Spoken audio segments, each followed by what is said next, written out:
Mr. Reed, we are here today for the sentencing hearing in your case. The week before last, on Thursday, August 18th, the jury rendered the verdict after your trial and found you guilty of all counts in the indictment. Okay, so the record is clear. You are appearing via Zoom from the Fulton County Jail due to security concerns that were raised following the conclusion of your trial. And for that reason,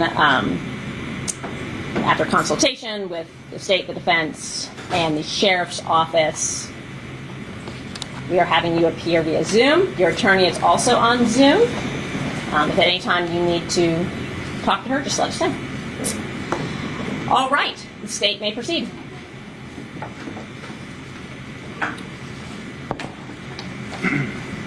Good morning, Judge. The state has at least 4 victim impact statements to present. We also filed a notice to present evidence in aggravation of punishment. However, the court already has a majority of that evidence in evidence, that being the certified copy of the conviction that was used, but there was 3 other convictions on that same one for different crimes. But we also intend to, pursuant to 24-405, subsection B permits the state to introduce specific instances of the defendant's conduct at a 17-10-2 hearing. So we intend to go through State's Exhibit number 51, which is the defendant's Instagram that was introduced during the course of the trial. We also have a certified copy of the conviction, misdemeanor conviction for the defendant that we intend to introduce. So before we get started, just to lay out the framework, the defendant was convicted of all counts. That was malice murder in count 1, 3 counts of felony murder, aggravated assault with a deadly weapon, criminal damage to property in the first degree, possession of a firearm during the commission of a felony, and possession of a firearm by a convicted felon. So my understanding of the mechanics there is that count 1 would stand. The court, in its discretion, may sentence the defendant to life with the possibility of parole to life without parole. The 3 felony murder counts would vacate by operation of law, so there would be no sentence on any of those counts. The aggravated assault with a deadly weapon count would merge into count 1. There would be a sentence, however, from the court on the criminal damage to property in the first degree, which is 1 to 10 years. There would be a sentence from the court on possession of a firearm during the commission of a felony, which is a mandatory 5-year consecutive term. And there would be a sentence from the court on the possession of a firearm by a felon count, which is 1 to 10 years, leaving the court with the discretion to sentence the defendant to life with the possibility of parole, plus a 5-year term, or life without parole up to 25 years to serve. And just to let the court know, that is going to be the state's recommendation. We're going to be asking for life without the possibility of parole, plus a consecutive 10 years on the criminal damage to property in the first degree count, plus a consecutive 10 years on the possession of a firearm by a felon count, plus the 5 years consecutive on the possession during the commission count. So with that in mind, I will proceed at the court's pleasure. There are at least 4 family members that would like to address the court. And we also have family members that are joining on Zoom but aren't going to be speaking. Okay. So I can either call them up. You can call them up in whichever order you wish. Whitney Maxie.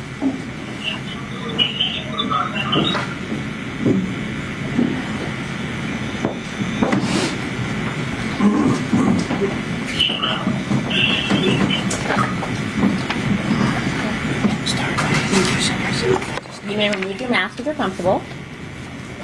I need you to state and spell your name for the record first. Okay. Whitney Maxie, WHITNEY-MAXIE.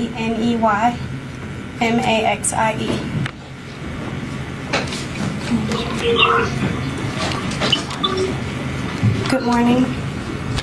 My sister and my family and I have been living the unimaginable, trying to find the words to write a victim's impact statement for my perfect 7-year-old niece, who was stolen from us in the most tragic way during Kennedy's favorite holiday season, exactly 1 month before her 8th birthday.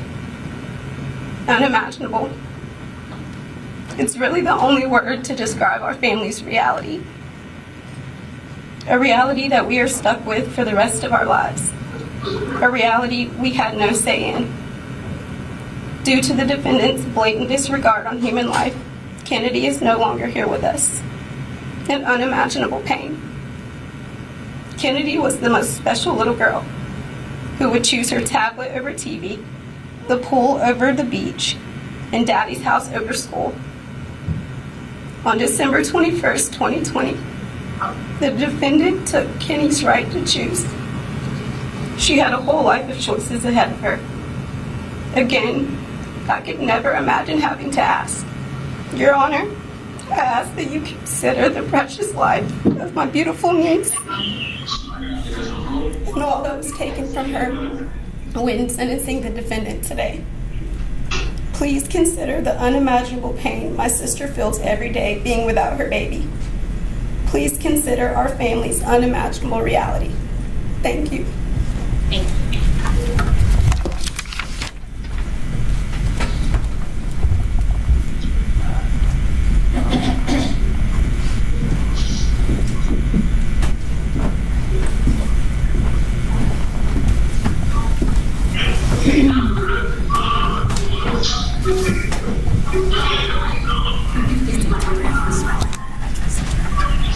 Carmela Crudup, Carmella, Crudup, Crudup. Good morning. A mother is never supposed to bury a child. A grandmother is never supposed to bury a grandchild. On January 2nd, 2021, I witnessed my baby bury hers. Kennedy Maxie. A beautiful, funny little diva that loved Taco Bell. She would order tacos, no salad, and she would say, just 6. The Simpsons, the yellow people as she called them. Her tablet, and most of all, her family. Kennedy was my oldest grandchild and my only granddaughter. I never would imagine having to ever say goodbye to her. Christmas was her favorite holiday. We would even joke she loved it more than her own birthday. Kennedy, her mom, looked forward to Christmas every year. A day that should be filled with love, excitement, and happiness has been changed for our family forever.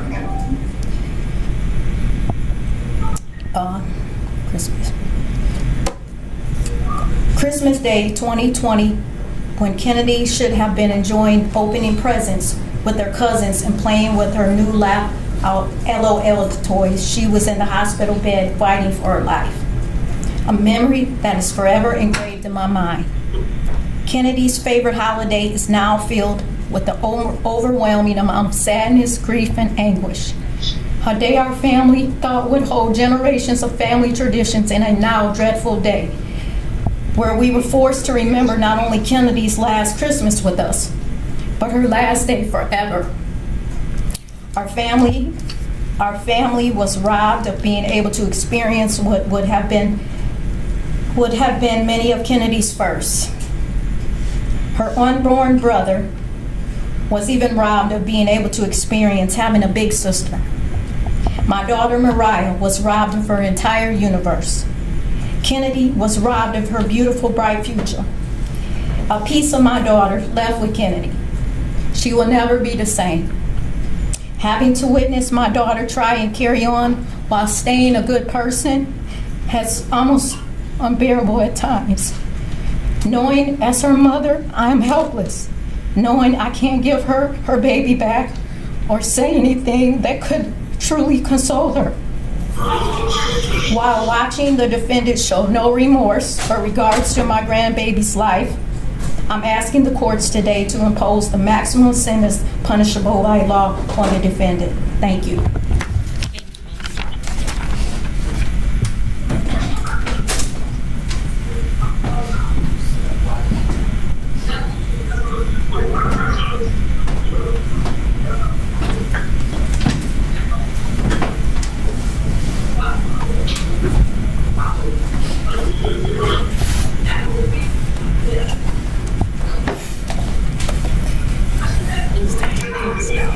Remove your mask if you're comfortable. Angel Wise. Angel. Can't even read this. Wise, W-I-S-E. My name is Angel McClinton Wise. I'm the mother of Jalen Terrence McClinton Wise.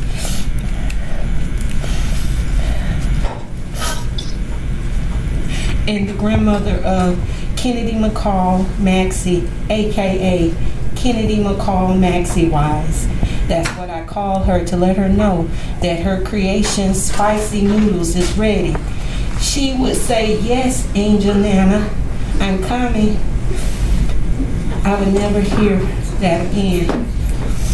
She would have a buffet of organic apples and grapes, Capri Suns, Kit Kats, red bag of Skittles, and of course, spicy noodles. I'll never pick her up from school again to hear her say every day, "Can we go to Taco Bell?" I loved our routine. It's so painful every day because every day reminds me of our dear precious Ken. I have shortness of breath and cry every day knowing I'll never physically see her again because of a senseless act of a grown boy named Daquan Reed.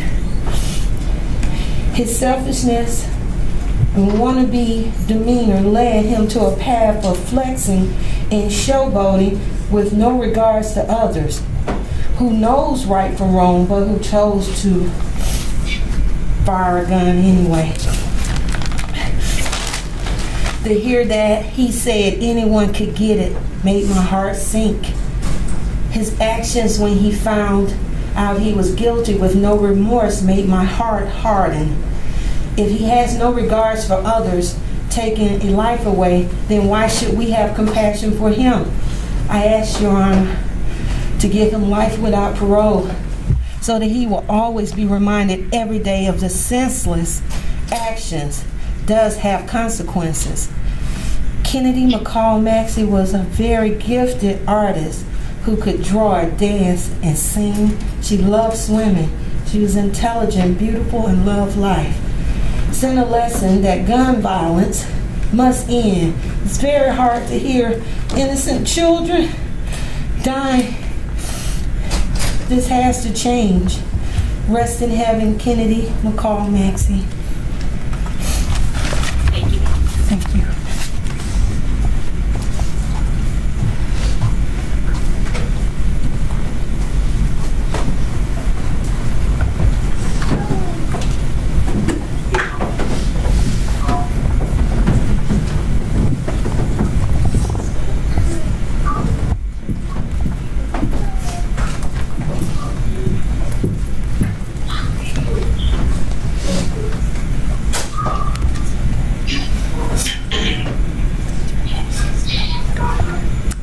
Maxie, MARIAHMAXIE.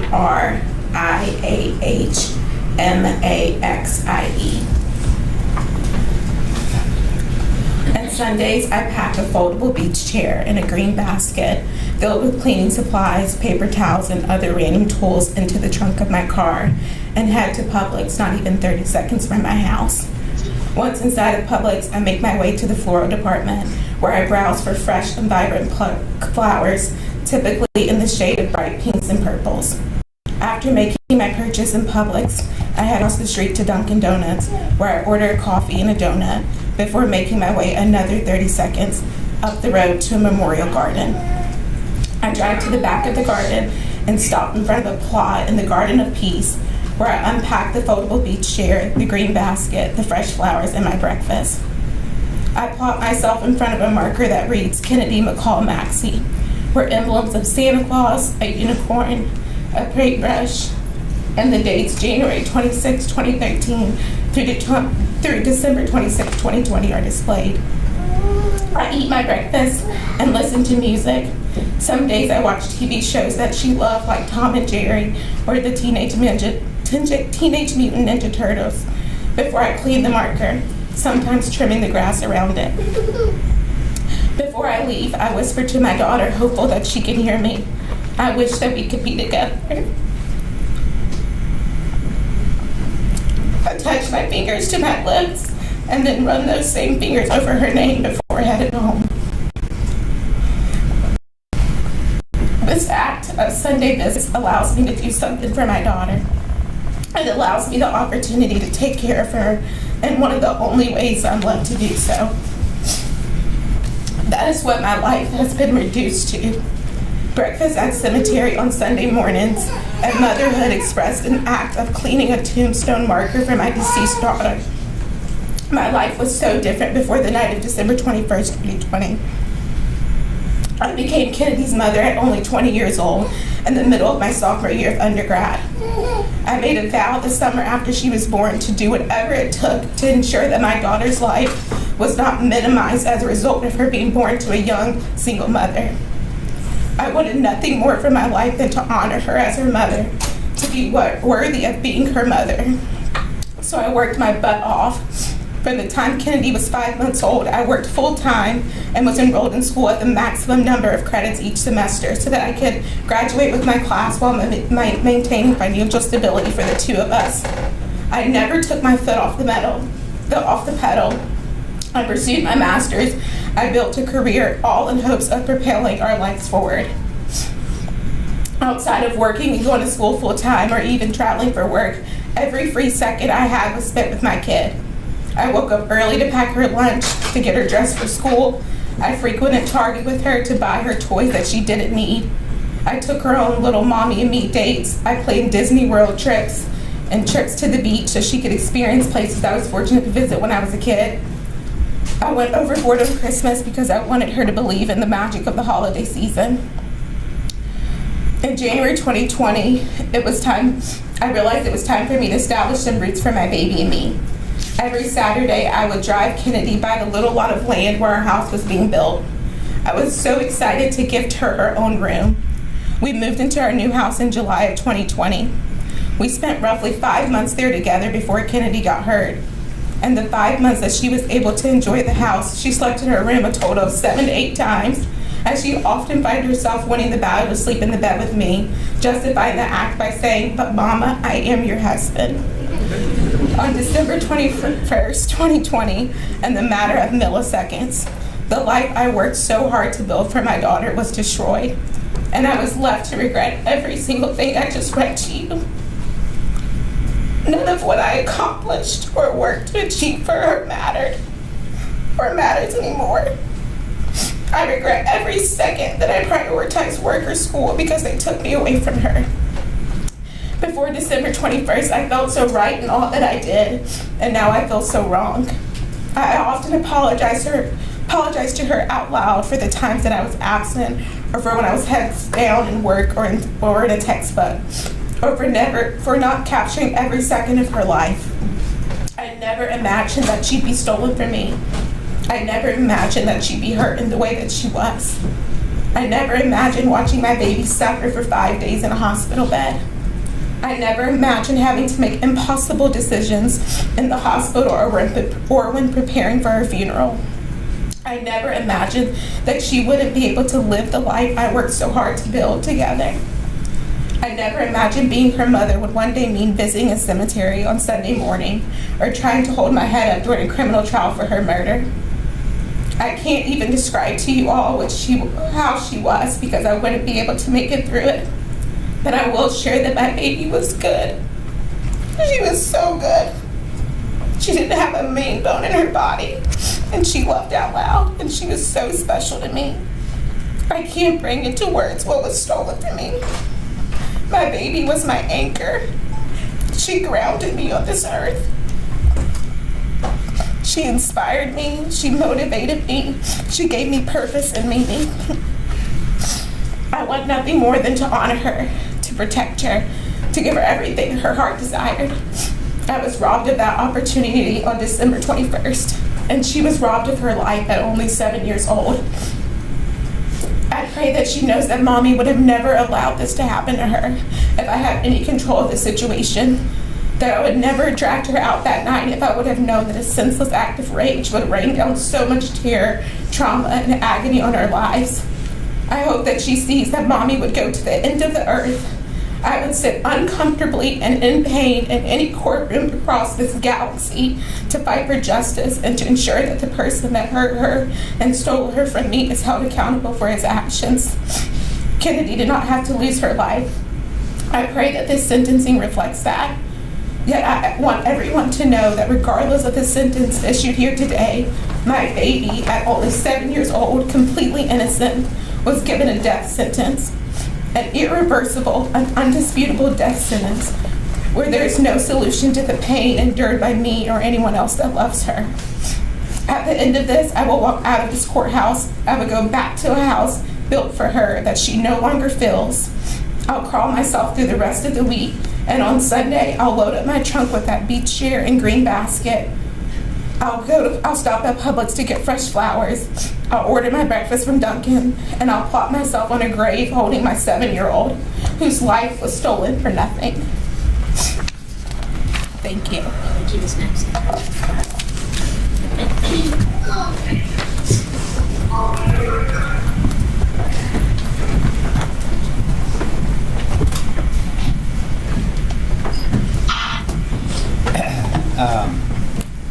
Your Honor, I'd like to turn to State's Exhibit 51, if I could share the Zoom.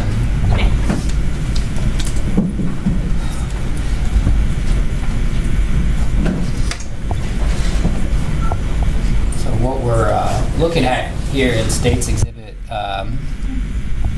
number 51, judges, these are the messages, direct messages that the defendant sent. And as the court is aware, one of the state's theories of the case all along, given the evidence that the court has heard and the amount of money that he had, and being intimately familiar with his transactional history through his unified direct messages from his social media account, is that the defendant was a rampant fraudster. In fact, was on probation for identity fraud, as well as other theft and financial crimes in the certified copy of the conviction that was tendered before the court. But just a quick peruse through here will give the court an idea of the scope of that fraud and the defendant's willful and blatant disregard for the rule of law, even while he was under sentence for the crime. I'm just going to go through and just do a quick word search, and one of them is social. And he's actually, this is a chat from December 18th of 2020, just a few days before the murder, where someone's basically asking him what he needs, and the defendant is telling him a social, first name, and a last name. And the guy said, yeah, that's it. And then they go on to have this conversation. I'm going to walk you through it. He's basically teaching people and telling them what they need to do to commit this type of fraud. And you just keep going through, and he keeps referencing and bringing up accounting and routing numbers, social security numbers, and then this is even galling. At one point, he says he has over 10,000 names, and says that they got to have a decent credit score, though. And this is on November 14th of 2020. And he even, and I'm going to see, I mean, this is in here multiple different times. He's got over 10,000 names.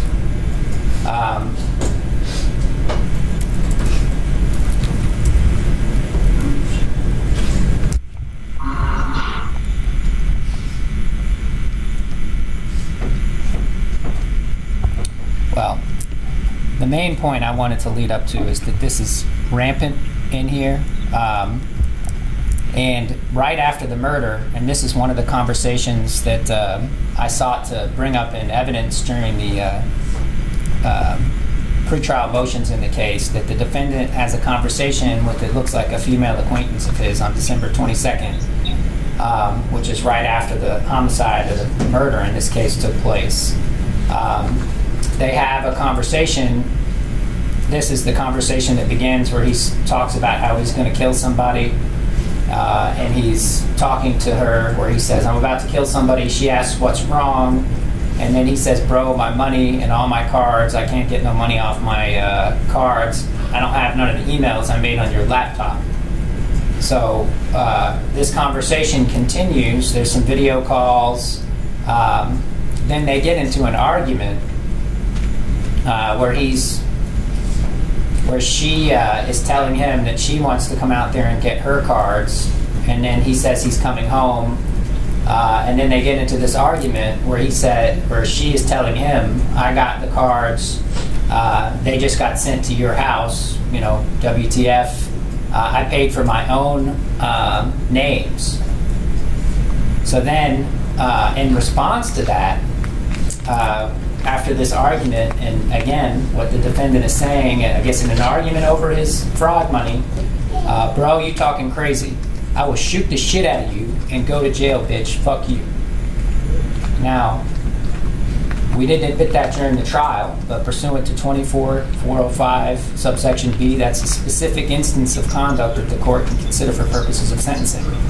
Now, it's the state's theory all along that what set the defendant off is basically greed, narcissism, a place of self-centeredness and only thinking of himself and the money that he was defrauding the hardworking citizens and Americans of this country by repeatedly and persistently doing this. I think that the court ought to consider that in honoring the state's recommendation of a life without parole plus 25 years to serve sentence. But in addition to that, Your Honor, I move to admit State's Exhibit number 120. It's a certified copy of the defendant's conviction for accessory after the fact out of the Norfolk General District Court on October 16th of 2019. And in essence, it alleges that the defendant did act in the capacity of an accessory after the fact by receiving, relieving, comforting, or assisting another after knowing that such person had committed and completed a felony. So the defendant entered a guilty plea, was found guilty as charged in this case. This is a certified copy of the same, and I move to admit that into evidence. Any objection, Ms. Fagan?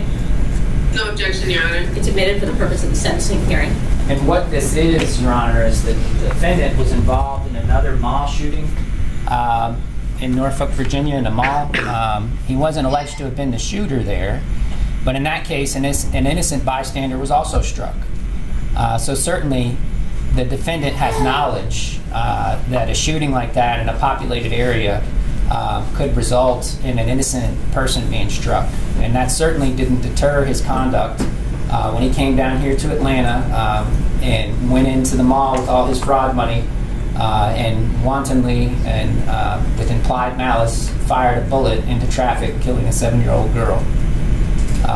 There was a robbery that night, but the only real robbery was the robbery of Kennedy Maxie from her family.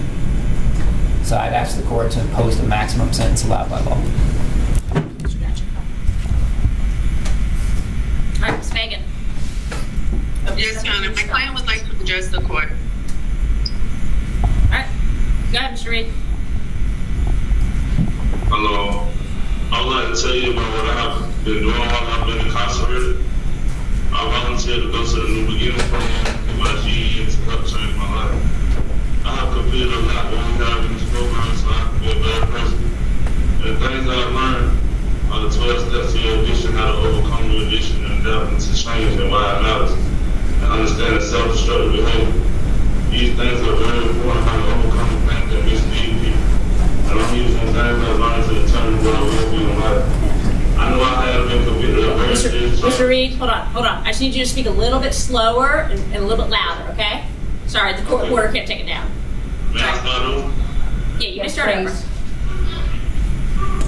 Okay. I would like to tell you about what I have been doing while I've been incarcerated. I volunteered to go to the New Beginnings program to get my GED, which I will be taking my test on September 21st to help change my life. I have completed a lot of what we have in this program so I can be a better person. And the things I've learned on the 12 steps to your addiction. And if your addiction is not just drugs, it could be your lifestyle as well, and how to overcome your addiction. And adapting to change and why it matters. And understanding self-destructive behavior. These things are very important on how to overcome the things that just lead people. And I'm using things I've learned to determine who I will be in life. I know I have been convicted of very serious charges, and I'm not asking for a slap on the wrist. I'm asking you to consider giving me a possibility of parole on my sentence. I have planned goals and programs to help me while I am incarcerated, which is finishing my GED, any anger management and rehabilitation programs, along with any integrity or motivational programs. I'm a better person. I will do whatever I have to do to strive to be successful while I'm incarcerated. This situation is very devastating and hurtful, and I have a heart. I was a victim of crime in my situation as well. And I want to apologize for what my grandmother said over the phone. She was very upset and said things that were wrong. She even told me to kill myself. I also plan on taking trades so I can have access to a good job. And last but not least, to the Maxie family, I know you may hate me and may not care what I have to say. I want to tell you I'm truly sorry for your loss. I don't know how to tell you things will be okay because that wouldn't be true. I want to tell you that you had a very beautiful daughter with a amazing smile who was innocent, and I ask that you remain strong through this tragedy. And I hope through faith and God you find forgiveness. My heart hurts for the Maxie family, for my family, and especially my son and daughter. This entire situation is full of loss. Losing my father at the age of 11 has prevented me from the ability to cope with my emotions. That's one thing I've been working on and will continue to work on. Thank you for giving me the opportunity to share. Thanks, Mr. Reed. Ms. Megan? Yes, Your Honor. And so ultimately, we're going to be requesting a life sentence with the possibility of parole. All right. Thank you. Anything further? Not from the state, Your Honor. Not from the defense, Your Honor. All right. Thank you. All right. Obviously, this has been a very emotional case. I understand, obviously, for Kennedy's family, but I understand it's emotional for the Reed family as well. In considering the appropriate sentence to be given in this case, the state has talked a lot about motive and why Mr. Reed may have chased after the person who allegedly robbed him, why he may have fired that gun out into traffic. I personally don't really care. I don't care what his reasoning for doing it was. As a convicted felon, Mr. Reed chose to carry a gun based on the social media that was introduced at trial, continuously and repeatedly carried multiple guns, or was in possession of different guns. He chose to bring that gun to a public and crowded mall right before Christmas.